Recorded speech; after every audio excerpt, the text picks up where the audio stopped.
The chandeliers inside the Biltmore estate glittered like frozen stars above a sea of silk dresses and black tuxedos, the air heavy with roses and champagne. It was a wedding staged to impress, to project wealth and perfection, the kind of event that made people lower their voices in awe. Then the illusion cracked. Grace Miller, 19 years old, walked slowly into the hall in her pressed army uniform. Her boots clicked against the marble floor, each step drawing glances that began as polite curiosity, but soon sharpened into whispers. The empty sleeve, pinned neatly at her left side, told its own story. A story of Fort Bragg of parachute lines and training gone wrong of sacrifice. Yet instead of admiration or respect, what came was the sharp voice of her sister. "Leave." Vanessa screamed, her tone slicing through the string quartet's gentle music. "Leave right now.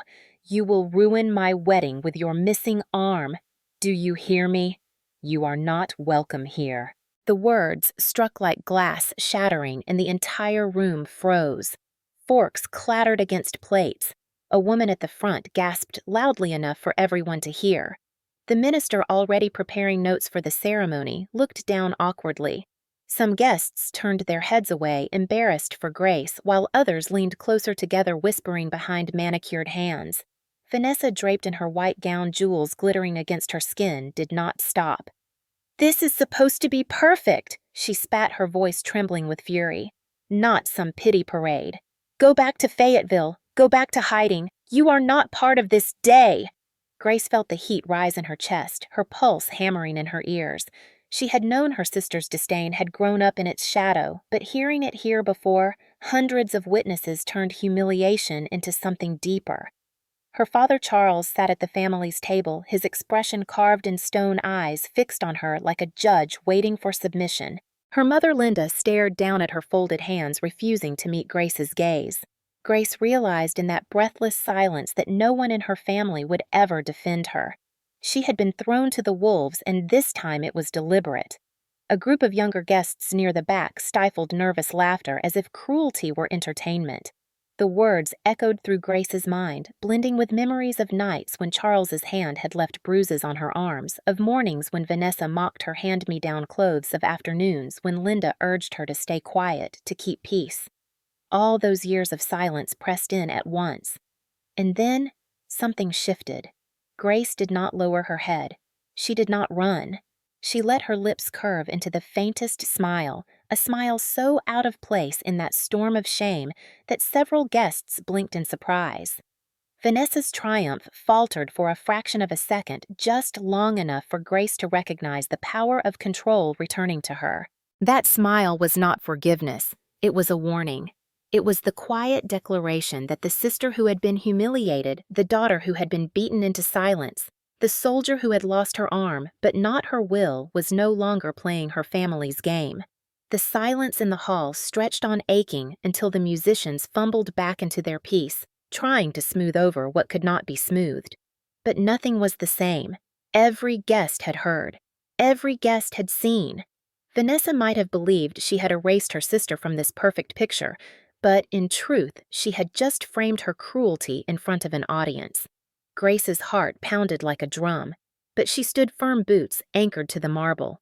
Soldiers did not retreat, not from gunfire, not from explosions, not from their own blood, and certainly not from a spoiled sister in a white dress. In that moment, Grace understood that humiliation was no longer her burden. It was their weapon, and she had just turned it back on them. Long before the chandeliers of the Biltmore estate reflected Vanessa's cruelty, the foundation had already been laid in a modest home on the edge of Fayetteville, North Carolina, where the Miller family lived behind neatly trimmed hedges and a facade of respectability.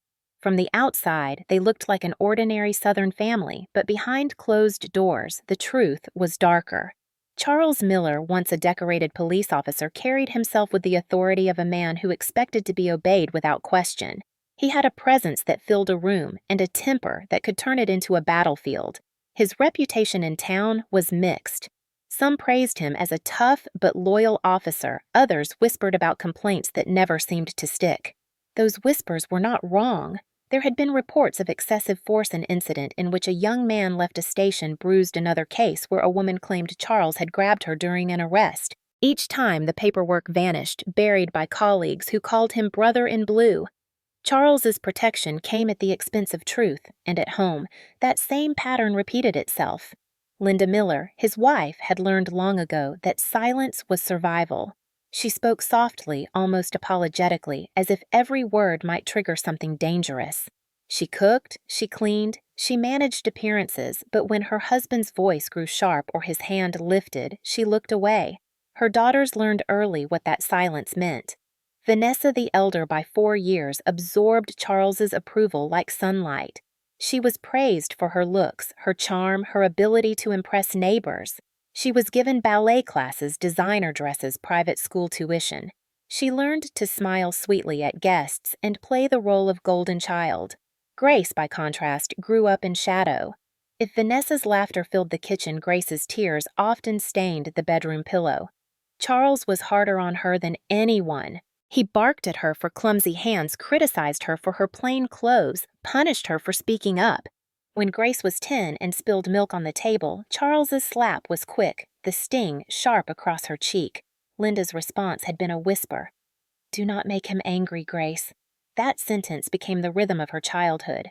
Vanessa noticed too, but instead of sympathy, she smirked, echoing their father's disdain. "You really should learn to be less messy, Grace," she would say, with the superiority of a child who had never been struck. At school, the difference widened. Vanessa attended a private academy, wore crisp uniforms, and was praised in newsletters for her academic achievements. Grace trudged to the local public school, her clothes patched and her shoes scuffed. When she came home with a black eye from bullies, Charles told her to toughen up. When she begged for help, Linda stroked her hair and whispered that one day things might get better, but then she went back to silence. Grace learned early not to expect rescue. Still, she carried an ember of hope. She thought if she worked hard enough, if she proved her worth, her father might one day look at her with the same pride he gave Vanessa. But no matter how many grades she brought home, no matter how many chores she completed, approval never came. What came instead were more demands. At 13, she spent weekends mowing lawns for neighbors, not for her own pocket money, but to contribute to Vanessa's dance recital dresses. At 15, she worked evenings babysitting so Charles could buy Vanessa a new car. Each sacrifice was framed as family duty. "Be grateful," Linda would murmur. "Your sister has potential, and you are helping her shine." By 17, Grace knew she had no future in that house. College seemed impossible with no support and no money. Staying meant more years of being invisible or worse.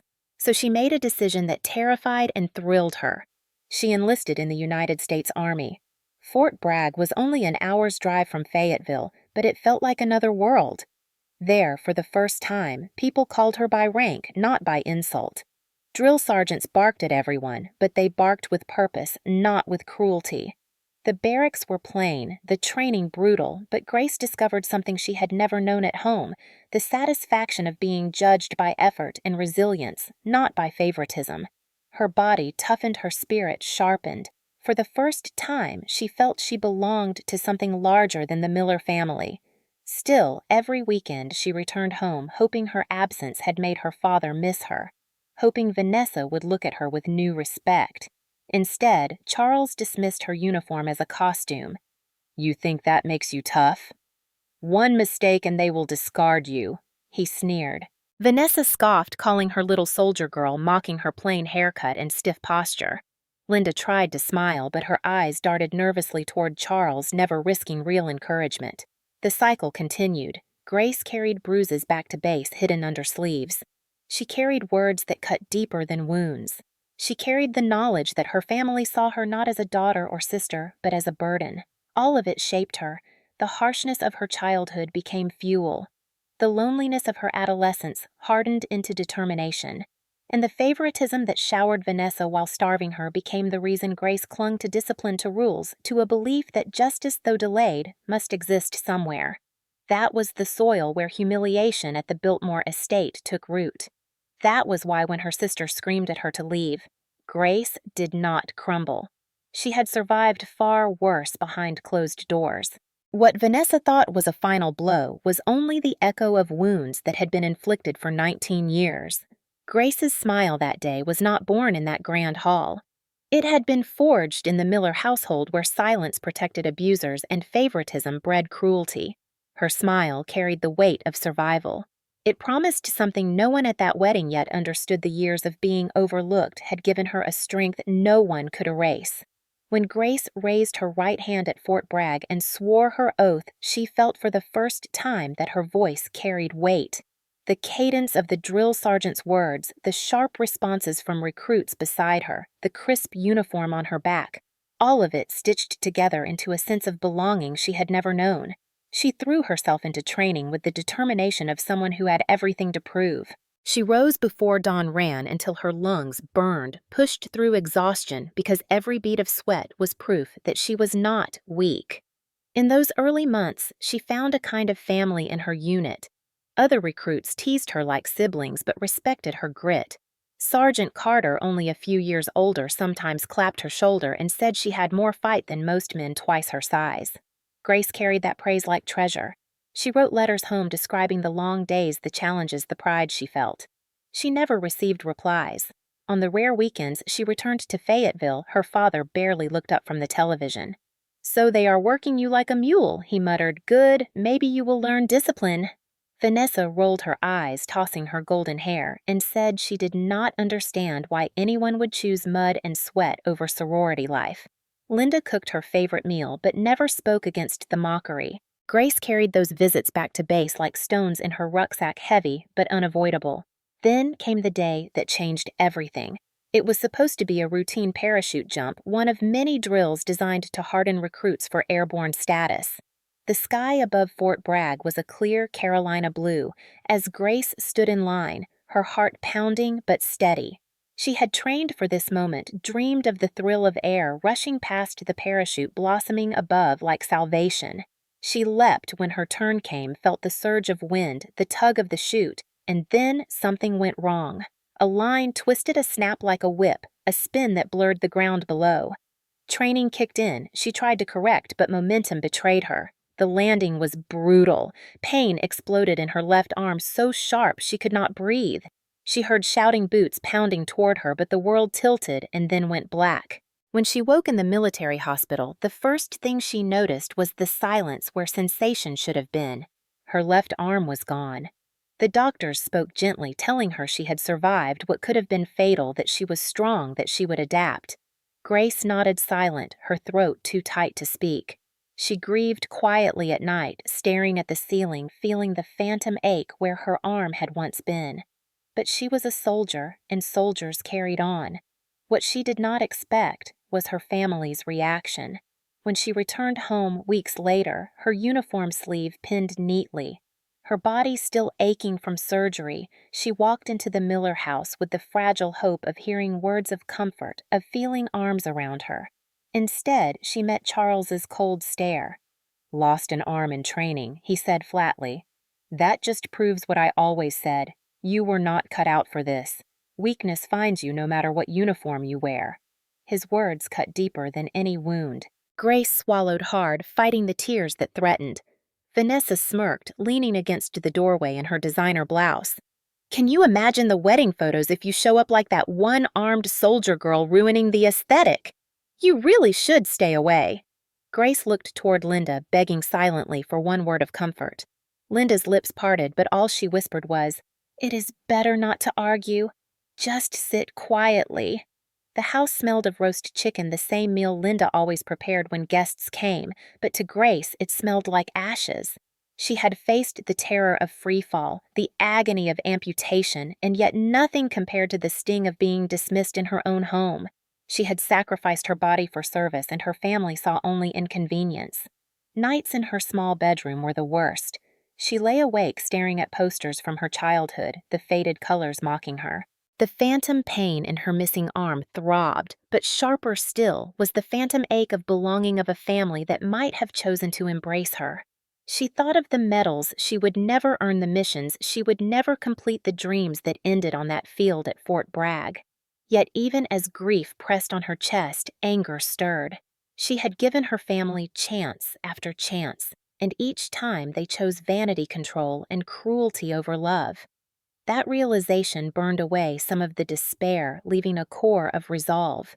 Grace told herself she might have lost an arm, but she had not lost her will.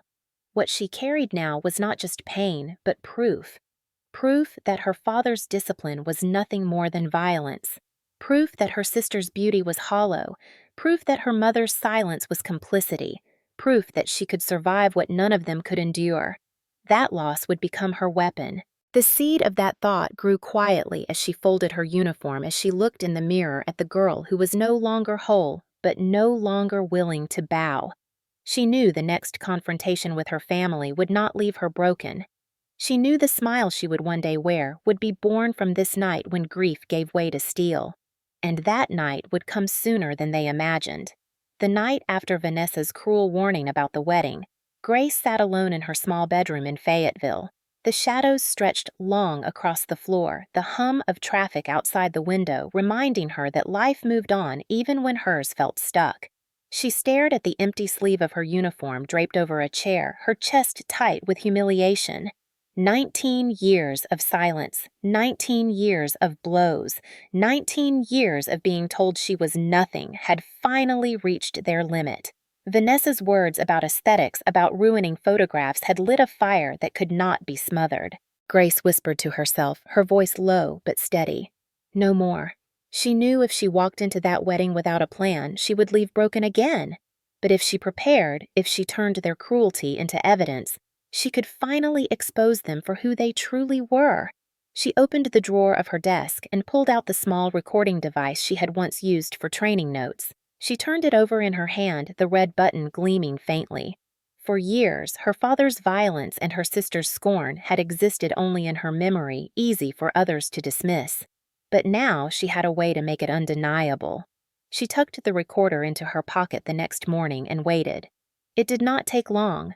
Charles, always suspicious, always controlling, cornered her at the kitchen table.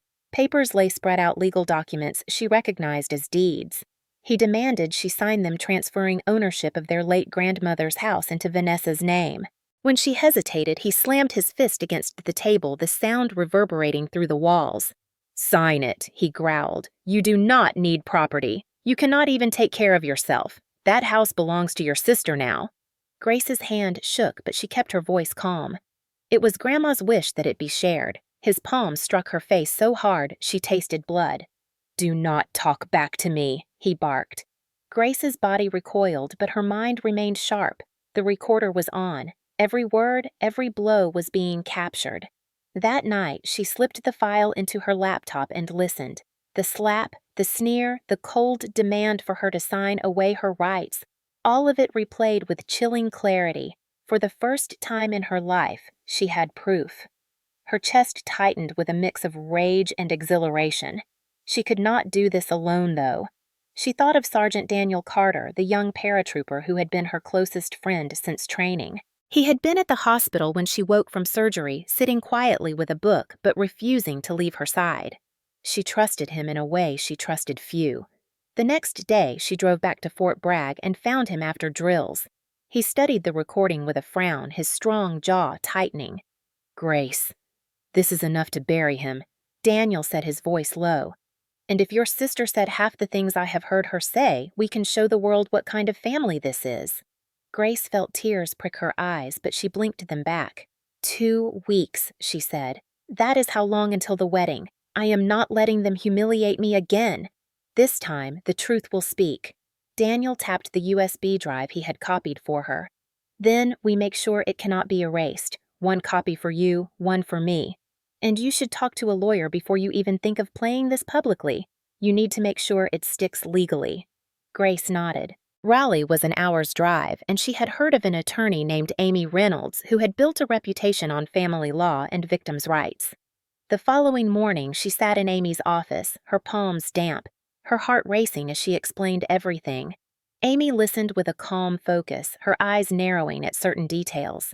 When Grace played the recording, Amy's lips pressed together in disapproval. "This is strong," she said. "The law in North Carolina allows one party to record a conversation without consent. What you have here is admissible. If you use it carefully, it can protect you and expose him. But you must be strategic. Grace leaned forward. The wedding is in 2 weeks. That is when everyone will be there. That is when they need to see who he really is, who they really are. Amy studied her. This is not just about revenge, is it? Grace swallowed hard. No, it is about reclaiming my voice. They erased me for 19 years. I will not let them erase me again. The lawyer nodded slowly. Then I will help you, but you must be careful. No threats, no violence. Let the evidence speak. That is the only way this ends in your favor. Grace left the office with a folder of advice, her resolve hardening. The plan had begun to form clearly in her mind. 2 weeks, 14 days to gather more proof to prepare for the moment when the mask her family wore would be ripped away. She imagined the chandeliers of the Biltmore once again, the tables lined with roses, the guests leaning in to watch Vanessa and Charles bask in their illusion of perfection. And she imagined the moment when their own words, their own cruelty would fill the room instead. That night, she sat at her desk, the recordings lined up neatly on her screen, her notes stacked beside them. For the first time in her life, she was not just reacting to pain. She was shaping what came next. And as she closed her eyes, she whispered again, "No more." This time, the words felt like steel. The days leading up to Vanessa's wedding became a pressure cooker inside the Miller household. The polished exterior of the family's suburban home in Fayetteville remained the same, but inside, the air grew heavier with every conversation. Grace returned from Raleigh with Amy Reynolds's legal advice echoing in her mind and the USB safely tucked into her bag. She thought of it like a weapon, not one forged of steel or gunpowder, but of truth. Every time she looked at it, she felt steadier, as though the balance of power had finally begun to tilt. Yet Charles sensed something. He had always had an instinct for control, and he began hovering more than usual. On the third evening after Grace's meeting with Amy, he cornered her in the kitchen. The counters gleamed with Linda's careful cleaning, but the tension was sharp enough to crack the tiles. Charles pushed a stack of papers across the counter, the same deed for their grandmother's property that Grace had already refused to sign. His voice was low but menacing. "It is simple," he said. "Sign it over to Vanessa. Do the right thing for once in your life. That house will never belong to you. You are too damaged to manage anything." Grace's hands trembled slightly, but she kept her eyes locked on his. "No. Grandma wanted it shared. I am not giving it up." The sound of his palm striking her face was immediate, sending a metallic taste of blood across her tongue. Her ears rang. Her vision blurred, but her hand stayed steady against the counter. She whispered through swollen lips, "I recorded this, Dad." The words seemed to hang in the air like smoke. Charles's eyes flickered with shock, then rage. "You think anyone will believe you? You think you can stand against me? I built this family. I protected this name." Grace stared back with the same coldness she had learned in the army. "No, you protected yourself. You used us. And people will believe it when they hear it from you in your own voice." Linda shuffled into the room at that moment, drying her hands on a dish towel, eyes darting nervously between them. She saw the blood at Grace's lip, but she turned away. "Let it go, Grace," she whispered. "Please, do not make this worse." Vanessa's laugh carried from the living room. She had been listening, enjoying the spectacle. "Record away," she called, her tone mocking. "You think anyone cares about the whining of a one-armed soldier girl? No one listens to losers." Grace pressed her fingers against the counter to steady herself. Every insult, every dismissal fed the flame inside her. She slipped the tiny recorder back into her pocket, knowing the proof had just deepened. That night, in the privacy of her room, she uploaded the file to Daniel. His voice came crackling over the line when he listened. "Grace, this is enough to open the gates. He hit you. He admitted his greed, and your sister's cruelty is all there, too. They will not be able to hide this." Grace sat on the edge of her bed, her face sore, but her spirit unbowed. 2 weeks, she murmured. 2 weeks until everyone sees. As the wedding day crept closer, Charles and Vanessa's desperation grew. On the 7th day before the ceremony, Charles appeared at her doorway with a thin smile that never reached his eyes. "Do you really think you will embarrass us at that wedding?" he asked. "I will not allow it. If you do not sign those papers and stay quiet, I will make sure you are declared unfit. I can put you in a home faster than you can blink." Grace's throat tightened, but she reached under her pillow and touched the second recorder she had hidden there. "Say it louder." "Dad," she whispered. His eyes narrowed, but he did not repeat himself.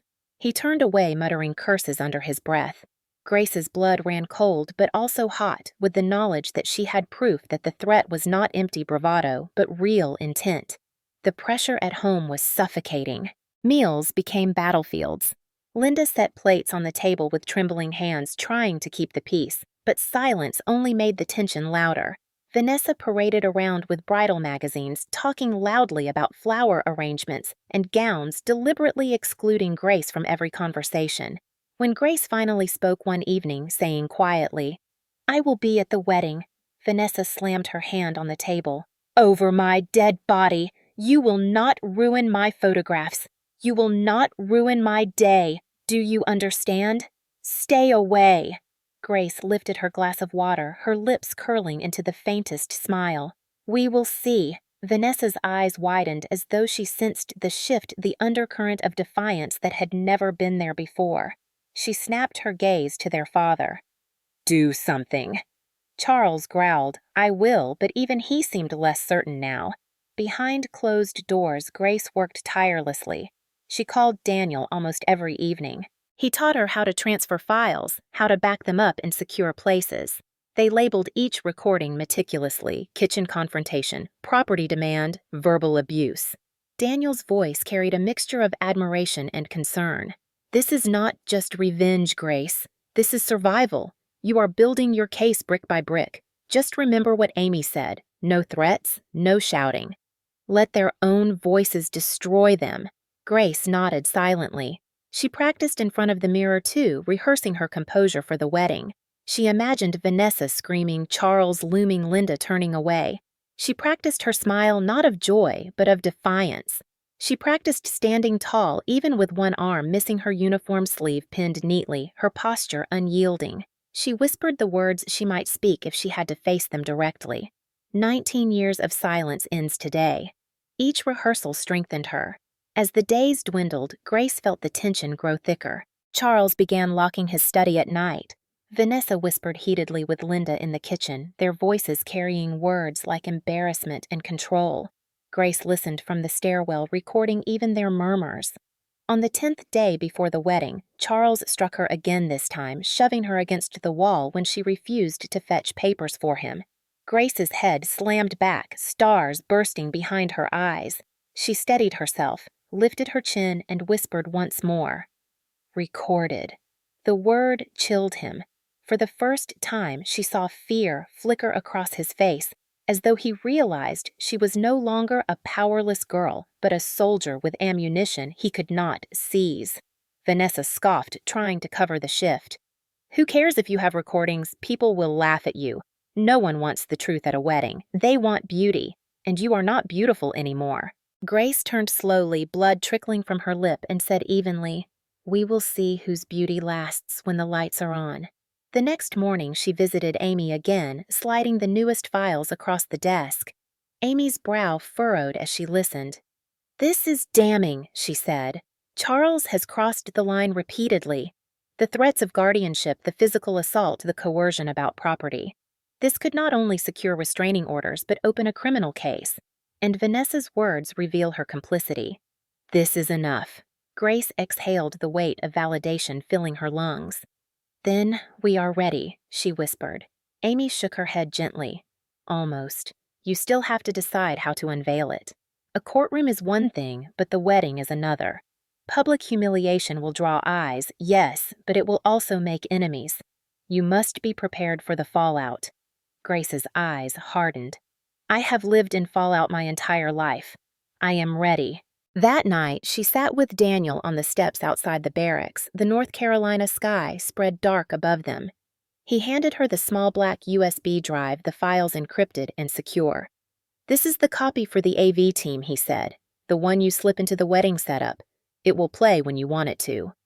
Grace turned it over in her hand, the weight small but immense. "Thank you," she murmured. Daniel's eyes softened. You are not alone in this, Grace. Remember that. You are not that little girl in your father's house anymore. You are a soldier, and soldiers fight back." She felt her throat tighten, but she nodded. 2 weeks. That was all the time she had. And as the days slipped by, every confrontation, every insult, every slap only fueled her resolve. The Miller household thought they were breaking her down. In reality, they were building her case higher and higher until it would collapse over them. When she lay in bed on the eve of the wedding, Grace stared at the ceiling, her lips forming words she had carried since childhood. No more. The phrase no longer felt like a plea. It felt like a promise. The 2 weeks before the wedding slipped past like a countdown clock every day, thick with tension and anticipation. Grace felt it in her chest when she woke each morning, the knowledge that she was building toward a confrontation that would either break her or free her. She did not waste a single hour. In those first days, she secured her plan. She returned to Amy's office in Raleigh, sliding the USB across the desk with calm determination. Amy examined the files and nodded. "You have everything. Violence, coercion, insults, threats. Once this goes public, their denials will mean nothing." Grace leaned forward. "It cannot just be in court. It has to be at the wedding. That is the only way people will see them for who they really are." Amy hesitated, tapping her pen against her pad. "If you choose that path, you will win the room but lose them forever. There will be no reconciliation." Grace's lips curved into the smallest smile. There never was reconciliation. Amy finally nodded. "Then we prepare airtight backups. Keep copies in safe hands. I will hold one. Daniel has one. You have one. If they try to destroy you, the evidence will still rise." Grace exhaled and left the office lighter, though she knew the heaviest part still waited. Back at Fort Bragg, she found Daniel after his drills. Sweat darkened his shirt, but his grin widened when he saw her. "I spoke with a guy in the AV business," he said. "He sometimes freelances at events like weddings. He owes me a favor. He can slip your files into the setup without anyone knowing." Grace felt her pulse quicken. "Are you sure he can be trusted?" Daniel nodded. "He is a veteran, too. He will not ask questions. He will just do his job." Grace closed her eyes briefly. "Then it is set." That night in her small room she rehearsed. She stood before the mirror, the uniform sleeve pinned neatly, her shoulders square. She whispered the words she might have to say if everything collapsed, if the recordings failed, and she had to confront them directly. 19 years of silence ends today. The phrase echoed in her head until it felt like a battle cry. She practiced her composure too, forcing herself to smile when she imagined Vanessa shrieking, forcing herself to stand tall when she imagined Charles raising his hand. She practiced until her throat was raw and her reflection looked like a soldier again. Each day, she added another layer of preparation. On day 10, she went shopping, something she had not done in years except for necessity. The boutique clerk looked surprised when Grace asked for something elegant but understated. She chose a navy blue dress that hugged her frame without drawing excess attention, its lines clean and dignified. She bought new shoes and even a small purse with a hidden pocket where she could slip the USB if needed. The clerk told her she looked beautiful, and Grace almost wept at the simple kindness. On day 9, she sat with Aunt Margaret, her father's estranged sister, who lived just outside Fayetteville. Margaret had always been a quiet presence at family gatherings, never openly defying Charles, but never supporting his cruelty either. Grace decided to take a risk. She told her everything. Margaret's eyes filled with tears as she listened to the recordings. "I always suspected," she whispered. "I saw the bruises when you were little, but no one ever dared to speak against your father. I am sorry I did not step in then, but I will now." Grace felt a warmth she had not expected. "I do not want pity. I just need one person to stand when the truth comes out." Margaret took her hand firmly. "Then, I will be that person." On day 8, Grace returned to Fort Bragg for a training session with Daniel. Though she could no longer complete every exercise, she still pushed herself. She ran with him until sweat streaked down her back, until her lungs burned. Daniel slowed his pace to match hers, encouraging her with quiet words. "You are stronger now than ever, Grace. They will not see it until it is too late." She looked at him through the sweat and exhaustion, realizing he meant more than strength of body. That night, they sat together outside the cicadas buzzing in the humid air. Daniel handed her a small black case. This is the final copy. Use it wisely. Grace turned it over in her hands, the weight of justice condensed into plastic and metal. On day 6, she booked a salon appointment in Raleigh. She had not stepped into such a place since before enlisting, but she wanted to walk into that wedding as more than the broken girl they tried to define. The stylist, a young woman with warm eyes, transformed her gray-streaked hair into something sleek and shining. Grace looked in the mirror, and for the first time since the accident, she saw not just a soldier, but a woman of dignity. The stylist smiled. "You look strong. You look like someone who knows who she is." Grace whispered back, "Maybe I finally do." On day 4, she called Amy again, nervous. "What if they find out? What if they stop me?" Amy's voice was calm. "They cannot stop the truth if you are ready. And you are ready." On day 3, Charles confronted her again. He slammed her against the wall, his spit hot against her face as he shouted, "You will regret this! Do you hear me? You will regret it." Grace's cheek burned, but she did not cry. She whispered again, "Recorded." His eyes widened in fear, and he stepped back, muttering curses. Vanessa appeared behind him, her laughter sharp. "You think anyone will take your side? Just wait until you are laughed out of that wedding."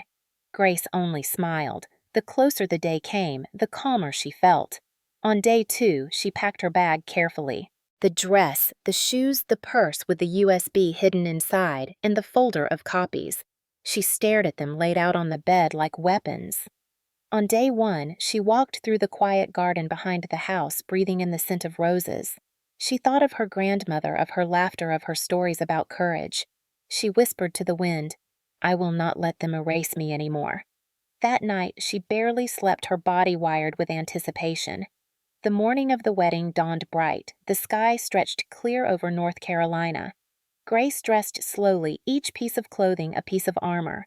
She pinned her uniform sleeve, neatly slid the USB into her purse, and looked in the mirror one last time. The reflection staring back was no longer the broken girl her family had tried to bury. It was a soldier scarred but unbroken, ready to fight with the sharpest weapon of all, the truth. The grandeur of the Biltmore estate rose against the Asheville hills like a monument to wealth and pride. The sprawling lawns, the manicured gardens, the towering stone archways all whispered of perfection, but Grace walked toward the entrance with calm steps. Her navy dress draped over her frame, her purse clutched lightly in her right hand. The USB rested inside a small device heavy with truth. Her heart pounded not with fear, but with anticipation. She moved past rows of gleaming cars, past guests snapping photographs in gowns and tuxedos until she reached the great hall. The chandeliers glittered overhead, the tables overflowed with roses, and the air smelled of wine and sugar. Laughter rippled across the room until it broke the moment Vanessa saw her. The bride froze at the edge of the aisle, her gown cascading like a waterfall of silk, her lips painted into a smile that cracked instantly. The music faltered, and then her voice rose sharp and shrill, cutting through the air. "Leave! You will ruin my wedding. You will ruin my photographs. Do you think anyone wants to see you standing there with your missing arm? Get out!" A hush fell over the guests. Forks slipped against plates. Glasses stilled in mid-air, whispers spread like fire. Some covered their mouths in shock, others turned their eyes away.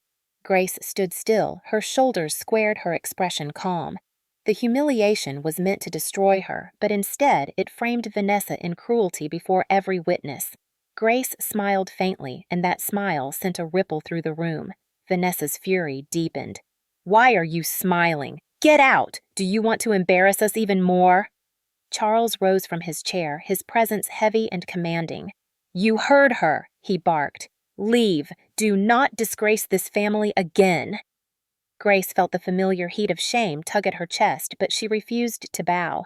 She simply looked toward the far side of the hall where the AV booth sat tucked into the corner cables, snaking toward the giant screens. She lifted her hand slightly, the smallest signal.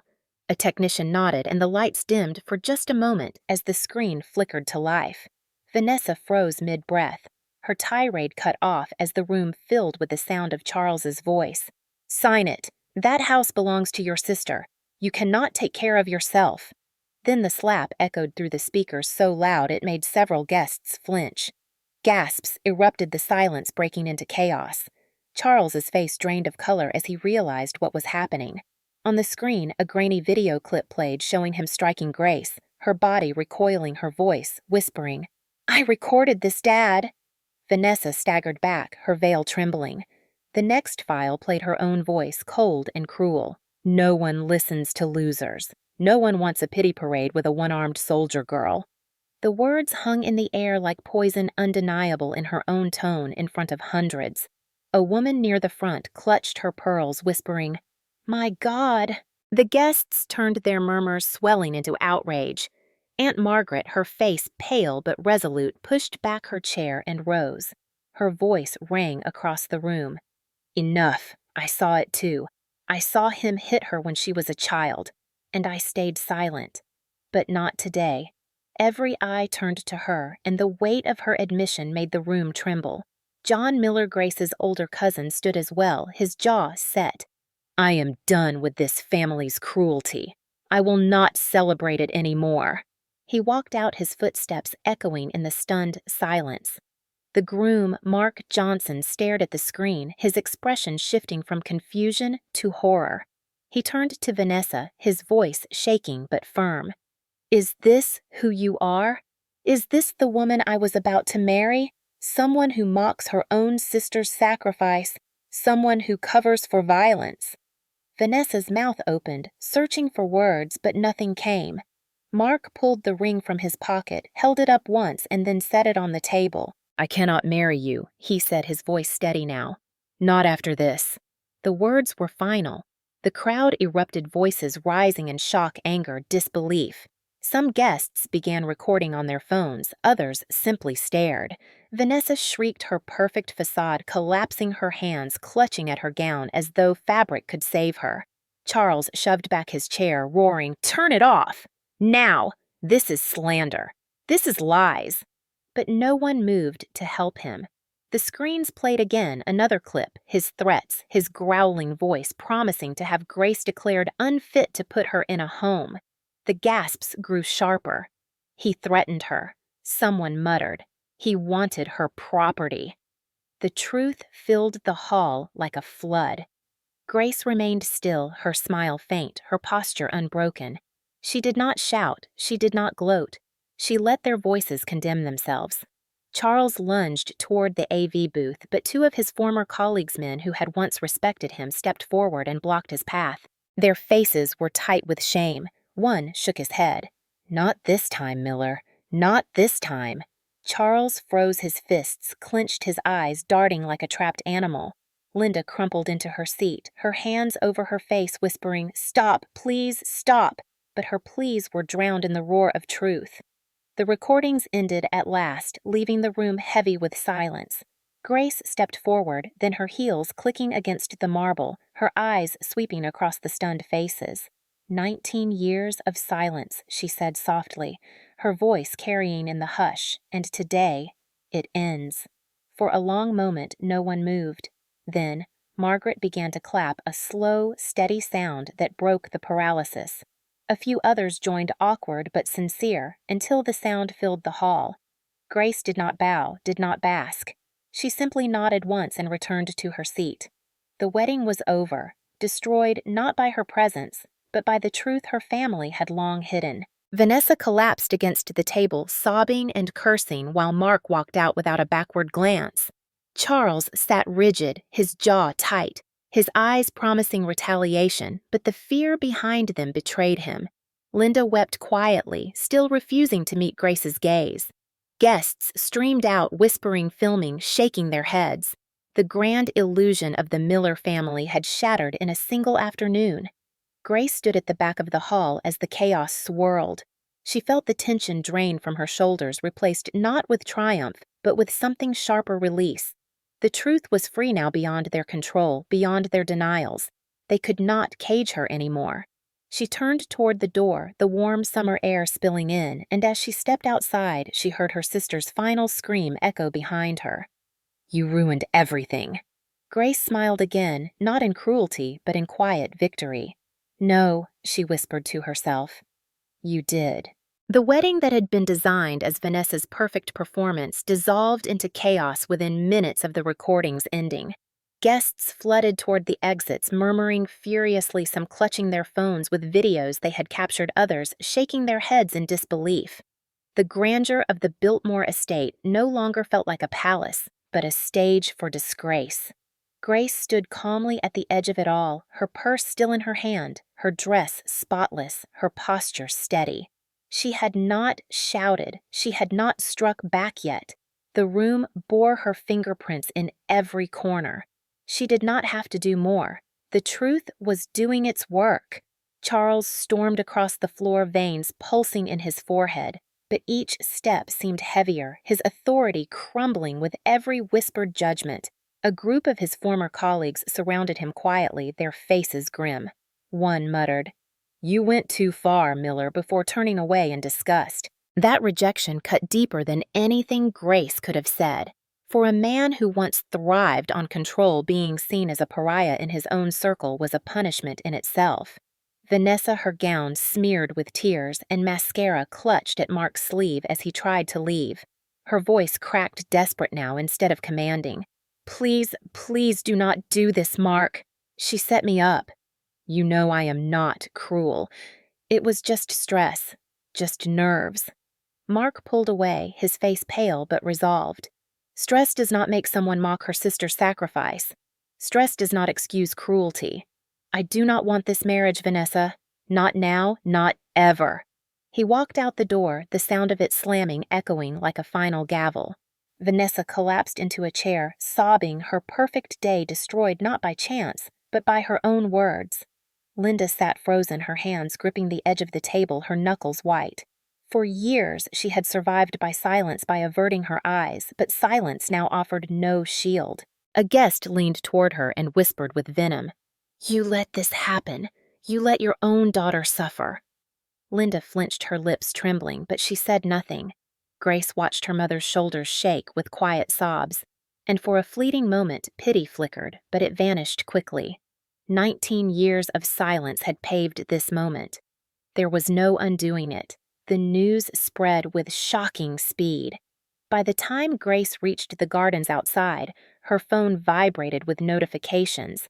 Strangers were already sharing clips of Vanessa's insults, of Charles's slap echoing in that grand hall. Hashtags sprouted across social media. Soldier humiliated by family. Truth at the Biltmore. Some posts condemned the cruelty, others praised Grace's calm strength, but all carried the same image, the soldier with one arm standing tall while her family crumbled around her. Aunt Margaret found her near the fountain, her eyes damp but determined. "You did what I never had the courage to do," she said. "You showed them. You freed yourself. And you freed us, too." She squeezed Grace's hand, and for the first time in years, Grace felt the warmth of family that was not poisoned by control. Margaret's voice steadied. "You are not alone anymore." That night, back in Fayetteville, the house was a battlefield of silence. Charles slammed doors. Vanessa wailed from her bedroom. Linda hovered like a ghost. Grace entered her room, locked the door, and backed up the recordings again, sending fresh copies to Amy. She lay on her bed, staring at the ceiling, exhaustion pressing against her bones, but beneath it was relief. For the first time, she did not fear their retaliation. They had been stripped bare before the world, and nothing could undo it. The consequences began the very next morning. Charles received a call from one of his old colleagues at the police department. Grace overheard enough to know what it meant. His former allies were distancing themselves, unwilling to be tainted by his exposure. The rumors of his past aggression, once buried, began to resurface. By midday, a local journalist had left a message with Grace asking for an interview. She did not respond, not yet. It was enough to know the truth was spreading. Vanessa fared no better. Friends who had once flocked to her bridal showers now sent cold messages or cut ties altogether. Mark's family issued a statement through their attorney announcing the engagement was broken off, citing irreconcilable values. Vanessa spent hours locked in her room, crying so loudly that even Linda could not console her. For a woman who had built her identity on appearances, the collapse of reputation was worse than losing love. Linda tried to bridge the gap late that night. She knocked softly on Grace's door and whispered, "I am sorry. I never stopped him because I was afraid. Afraid of him, afraid of losing everything. But I see now that silence was the cruelest thing of all." Grace opened the door slowly, her face calm but distant. "You chose silence for 19 years, she said. "You chose it every time I needed you. Sorry does not erase that." Linda's eyes filled with tears, but Grace turned back into her room and closed the door. The consequence of neglect was distance, and it would remain. The following day, Grace met Amy at her Raleigh office once again. The lawyer spread out a stack of documents and said, "The recordings are everywhere now. The media has picked them up. If you are ready, we can push for restraining orders and file charges. Charles has left us an opening. His past record will make it easier." Grace nodded. "Do it." Amy studied her a moment, then asked, "Do you regret it? Showing it at the wedding?" Grace shook her head. "No. That was the only way to stop them from pretending. Everyone had to see." Amy's lips curved faintly. Then, "Prepare yourself. This is just the beginning. Truth has consequences, and they will face them. But so will you. People will know your story. They will know your pain." Grace lifted her chin. "I can live with that. I have been invisible for too long." The days after the wedding were marked by whispers that followed the Miller family everywhere. At grocery stores, at church, at local shops, people turned to stare. Charles's face appeared in news reports with headlines about domestic violence. Vanessa's photographs from bridal magazines resurfaced next to the cruel words she had spoken, her reputation torn apart. Linda stopped leaving the house altogether, consumed by shame. But Grace walked through town with her head high. She had nothing left to hide. Her strength was no longer a secret locked inside her chest, but something visible, undeniable. And every stare she received was not of pity, but of recognition. By the end of the week, invitations poured in from veteran organizations, from support groups, from strangers who wanted to thank her for her courage. She replied, to few of them choosing instead to spend quiet evenings at Fort Bragg with Daniel, who reminded her that she was more than a symbol. She was still Grace, still 19, still capable of healing. Yet inside her, a calm resolve remained. This was only the first wave. The law would follow, and when it did, the consequences for her father and sister would be more than social shame. They would be legal, permanent, undeniable. Grace's journey was no longer about surviving her family. It was about showing them and the world that silence could not protect cruelty forever. The courthouse in Raleigh stood tall and stark against the gray morning sky, its stone walls carrying the weight of countless verdicts.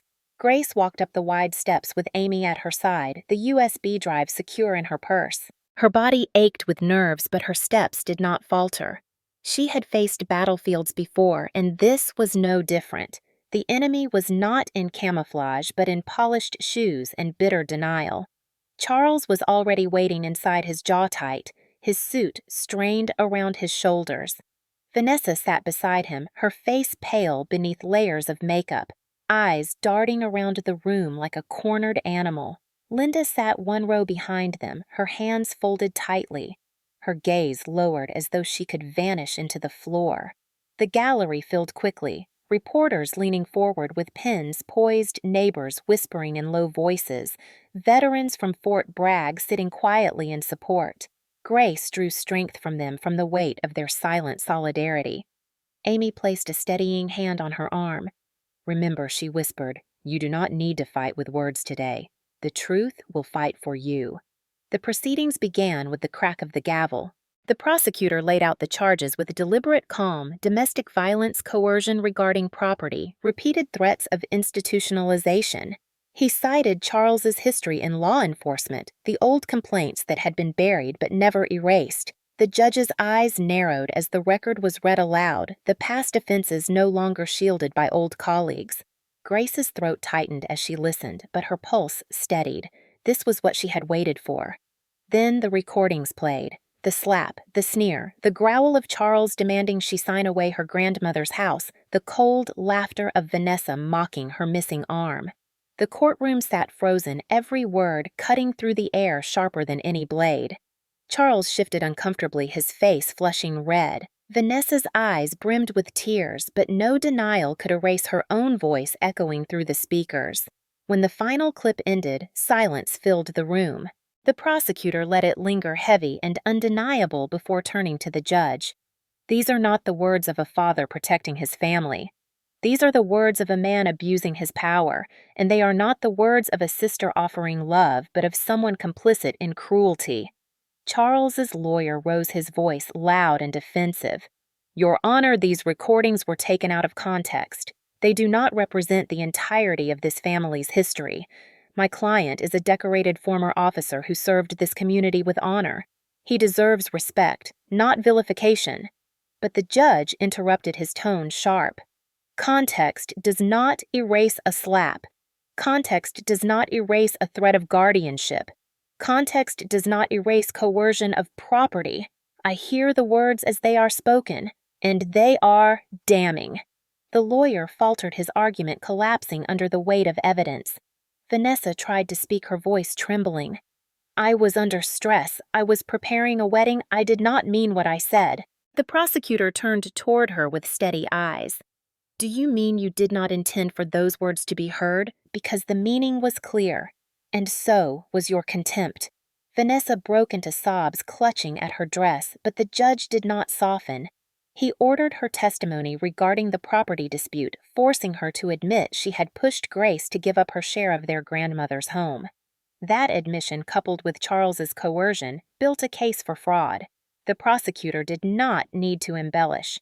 Their own words condemned them. The trial stretched over several days, each one tightening the noose of truth. Witnesses were called, including Aunt Margaret, who took the stand with her voice steady despite her trembling hands. I saw Charles strike Grace when she was young, she said. I stayed silent because I was afraid, but I will not stay silent anymore. Her words carried the weight of decades, a confession and a correction all in one. John Miller gave his testimony as well, recounting the cruelty he had witnessed at family gatherings, the favoritism that always cut Grace down. His words painted the family pattern clearly, and the jury listened with rapt attention. When the defense tried to discredit Grace as unstable because of her injury, Daniel stepped into the courtroom, his uniform crisp, his posture straight.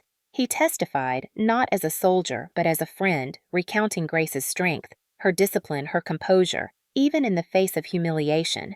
His voice carried respect, and it resonated. She is stronger than any of us, he said firmly. She has endured more and still stands with dignity. That is not instability. That is courage. The gallery murmured in agreement, the weight of his words tipping the scales even further. On the final day, the judge delivered his ruling.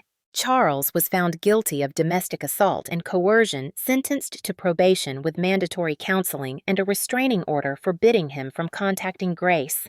His reputation as a former officer lay in ruins, his name stained permanently in public record. Vanessa was charged with attempted fraud regarding the property, the legal process stripping her of any claim to the grandmother's house. The wedding venue sued her for unpaid balances, her social circle dissolved entirely. The courtroom buzzed with whispers as the verdicts were read, but Grace sat still, her hands folded in her lap, her eyes steady on the bench. She did not smile, she did not cry. She simply breathed. Justice was not triumph, it was release. Outside the courthouse, reporters crowded, their questions flying like arrows. Grace stepped forward, only once, her voice calm but clear. For 19 years I was told to be silent. Today I am silent no longer. This is not just my story. This is what happens when families choose cruelty over love. I will not let silence protect them anymore. The clip spread quickly, carried across news channels and social platforms, the image of the young soldier with one arm standing against her family, becoming a symbol of resilience. Veterans groups issued statements of support, strangers sent letters thanking her for her courage, and the town of Fayetteville buzzed with talk of the case. Charles withdrew from public life, his once commanding presence reduced to a man muttering in shame. Vanessa disappeared from society's eye, her name whispered only with pity or disdain. Linda lingered in the shadows, trying occasionally to reach Grace, but always met with quiet distance. Grace moved forward. She enrolled in classes in Durham, her tuition covered by a scholarship for veterans with disabilities. She walked the campus with her head high, her story known but not defining her. She began to dream of a future not shaped by her family's control, but by her own choices. Justice had been served not just in the courtroom, but in the court of public opinion. And though scars remained, the power dynamic had shifted forever. Grace was no longer the girl silenced in her childhood home. She was the woman who had stood before hundreds and revealed the truth, who had faced the law and won. That knowledge did not erase the pain, but it gave it meaning, and for the first time in 19 years, Grace felt free. The months after the trial unfolded like a long exhale, the sharp edges of constant fear and humiliation finally softening. Grace moved to Durham, her belongings packed neatly into boxes that symbolized not just relocation, but transformation. The apartment was small, tucked near the university campus, but it was hers alone, untouched by her father's control or her sister's mockery. The first night she slept there, the silence felt strange, not heavy with dread, but open with possibility. She woke to morning light spilling across the walls, and for the first time in 19 years, she felt her lungs expand fully. Classes began in the fall, and she walked the halls with her books pressed against her hip, her pinned sleeve a visible reminder of sacrifice, but no longer a mark of shame. Students stared, sometimes curiosity flickering in their eyes, but Grace met their gazes with calm steadiness. Some approached to thank her for her service, others simply nodded in respect. Each small acknowledgement helped stitch the wound her family had carved for years. She studied hard, pouring her determination into psychology and law courses, driven by a desire to understand the cycles of abuse she had endured and to one day help others break free of them. In the evenings, she visited Fort Bragg, training lightly with Daniel, who had become her constant anchor. They ran together through the Carolina woods, his pace easy, his presence steady. One night after a run, they sat on the hood of his car, the stars bright overhead. He handed her a bottle of water and said softly, "You know you do not have to carry this alone anymore." Grace looked at him, her throat tightening. "I know." And that changes everything. Their bond deepened, not rushed, not forced, but steady as the drumbeat of trust. Aunt Margaret visited often, too, her laughter filling the apartment, her cooking, turning the small kitchen into a place of warmth. She became the mother figure Grace had never known, offering not just comfort, but wisdom. "You survived because you are strong," she told her one evening as they washed dishes together. "But now you get to live because you are free." The words settled in Grace's chest like truth. Meanwhile, the echoes of her family's downfall continued. Charles lived under the weight of probation, his reputation shattered, his old allies refusing to stand beside him. The man who once commanded fear now shuffled through Fayetteville like a relic of disgrace. Vanessa drifted from job to job, whispers of her cruelty preceding her at every turn. Invitations to social circles dried up, and her once perfect image dissolved into ridicule. Linda remained caught in the shadows, making timid attempts to contact Grace, sending letters that trembled with apology but never truly bridged the gap. Grace read them but rarely replied. Distance was the price of silence, and Linda had chosen it for too long. Despite all this, Grace carried no glee. The revenge she had enacted was never about gloating. It was about truth. The justice system had punished them, society had judged them, but Grace's healing came not from their suffering, but from her freedom. She walked each day with the quiet knowledge that she had reclaimed her voice. She began volunteering at a veterans center in Durham, sitting with men and women who bore their own scars. She listened to their stories, shared pieces of her own, and slowly began to find purpose in the exchange. One afternoon, she spoke to a young soldier who had lost a leg in training. His eyes brimmed with despair as he whispered, "I am useless now." Grace placed her hand gently on his and said firmly, "No, you are living proof of courage. Do not let anyone tell you different." In his tears, she saw herself the girl who had once believed her family's lies, and she knew she was changing not just her life, but others too. The anniversary of the wedding approached, and with it a flood of memories. Grace chose to face them head-on. She drove to Fayetteville, standing once again before the statue of the fallen soldier that rose in the town square. She traced the engraved words with her fingers. "Freedom is earned with courage." She whispered aloud, "I understand now." The sun glinted off of the bronze, the sound of flags snapping in the wind filling her ears. She closed her eyes, letting the moment wash over her. Behind her, she heard footsteps, and when she turned, Daniel stood there, his hands tucked in his pockets, a small smile on his lips. "I thought I might find you here," he said. Grace smiled back, her chest warm. This is where it began, and where it ends. He stepped closer, his presence steady as always. No, this is where it continues. For you, for all you will do. They stood in silence for a while, the weight of the past finally loosening the future stretching wide before them. Grace knew she would always carry scars physical and invisible, but scars were proof of survival, not symbols of defeat. She no longer felt defined by the cruelty of her father, the jealousy of her sister, or the silence of her mother. She was defined by her choice to rise to speak, to stand unbroken. That evening, she sat on her apartment balcony, the city lights twinkling below a notebook open on her lap. She began to write, not for evidence this time, but for herself. She wrote about the child who endured, the soldier who sacrificed, the woman who reclaimed her voice. She wrote about pain and resilience, about silence and defiance, about family and freedom. And when she finished the first page, she felt a peace she had never known. She leaned back, closed her eyes, and whispered the words she had carried all along. No more. This time the words were not a battle cry. They were a benediction. They were the closing of a wound and the opening of a new life. Grace smiled into the night, the sound of laughter from the street below mingling with the hum of possibility. She was free, and freedom was the sweetest justice of all.